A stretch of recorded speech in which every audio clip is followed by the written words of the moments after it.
Hi guys, thanks for checking in. I know it's been a while since we've seen each other, so I wanted to make sure that I gave you some help when it came to these lessons. If you don't know already, we have a Remind group going on where a lot of your classmates have checked in, and we've done some video conferencing, and we've already practiced kind of checking in with each other so we can do our lessons live. If that's something that you're interested in, you can send me a message, you can email me, or you can comment so that I know to reach out to you if your parents already didn't get the link. It's been a great way for us to connect, and I'll show you some pics coming up soon of some of our group time together in case that you're interested.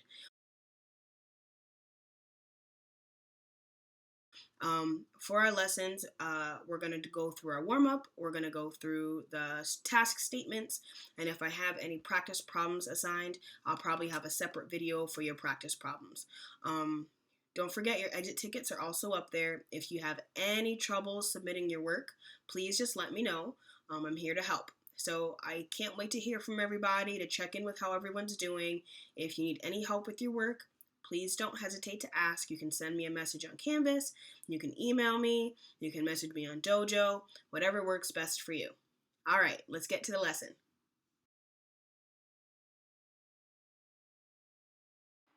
Our lesson has two objectives. The first one is I can write an equation with a variable. Our second objective is I can create and solve an equation that represents a situation with an unknown amount. The first part of our lesson is going to be focusing on creating equations that use variables. Today we're going to be working on Lesson 6 on page number 257. Lesson 6 on page number 257. So, like it said before, our goals for our lesson today are to write equations with a variable, and also to solve equations that have a variable. We went over that a variable is a symbol, usually a number, that stands for something that's unknown. We don't know what it is. If we look at our warm-up, it tells us to use expressions. Let's use expressions with variables to describe situations. So that's what our whole lesson is going to be about. For our warm-up, it says, if x is 6, what is? And it gives us a few different examples. So what we're going to be doing is, every time we see an x, we're going to plug in the number 6. So for my first example, I see x plus 4. I'm going to rewrite that as 6 plus 4. When I add up 6 plus 4, I get... Next, I have 7 minus x. Just like before, wherever I see an x, I'm going to plug in my 6. So I have 7 minus 6. And you can go ahead and write down what 7 minus 6 is. Next, we have x squared. This one might be a little tricky for you. You might not remember that word called an exponent. This number up here tells me how many times I'm going to be multiplying by x. For example, x squared means I'm going to have 6 times 6, which equals, and you're going to write that down right there. Our last one over here, I know you probably recognize that fraction, but it may be a little confusing to see that x right next to it. This means that I'm going to take 1/3 and I'm going to multiply it by x. And remember, x is, so I have 1/3 times 6 equals, if you think you can, see if you can simplify this 6 over 3. Right now we have our improper fraction, or our fraction greater than 1. See if you remember how to simplify that fraction. Remember, this line means divided by.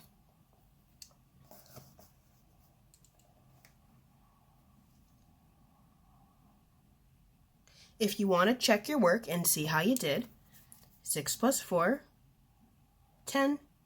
7 minus 6, 1. 6 times 6, 36. And 6/3, or 6 divided by 3, is 2. Next, we're going to look at activity 6.2. This part of our lesson, we're going to continue working with variables. We're also going to start using some equations, and sometimes they're going to involve a variable. The first thing that we're going to check out is our question stem, right here. As we're reading, we're going to look and listen for any information that might be important to help us solve our problems later. So, question 1. Lynn set up a lemonade stand. She sells the lemonade for 50 cents per cup. This sounds like some important information, so I'm going to underline it. I also hear something in this phrase that's reminding me of things we've talked about before. This word per. When you think of the word per and what we've learned about, what does the word per mean? Take a second and think about it. When I think about per, I think about my unit rate. And when it says 50 cents per cup, I know that it's 50 cents for 1 cup of lemonade. Now I'm going to look at my directions for my question. It says complete the table to show how much money she would collect if she sold each number of cups. So I'm going to check out my table and see what type of information it's giving me. I see in bold it says lemonade sold, number of cups. 12 cups, 183 cups, and C, cups. There goes that variable again. Then the second part of my table tells me money collected in dollars. This part's blank because we're going to complete the table to show how much money she would collect. So, I see my first section. Actually, before I even get started, I should add one extra part to my table. I'm going to add that for 1 cup, Lynn is going to collect 50 cents. That way I have track of all my information. So for my 12 cups of lemonade sold, I know I'm going to need 50 cents 12 times. So we're going to do 12 times 50 cents. If you want to try it by yourself, go ahead and pause the video and work the question out on your own. If you want to go along and do it with me, I'm going to go through each step to multiply those decimals. I know it's been a while since we've done the algorithm together. So I'm going to start right here at 0 times 2, which is 0. 0 times 1, which is 0. I'm done with this place value spot. I'm going to add a placeholder 0 right over here. And now I have 5 times 2, which is 10.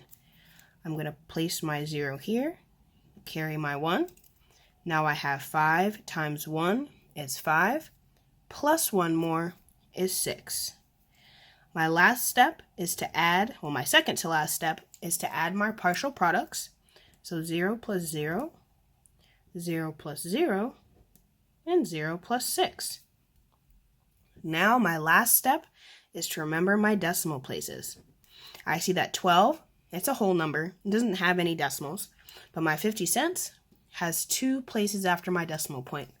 So in my answer, I'm going to move in to the left 2 decimal places. So I know that Lynn collected $6. I'm already noticing that 6 is half of 12. I wonder if that's going to come in handy later. Now I have 183 cups.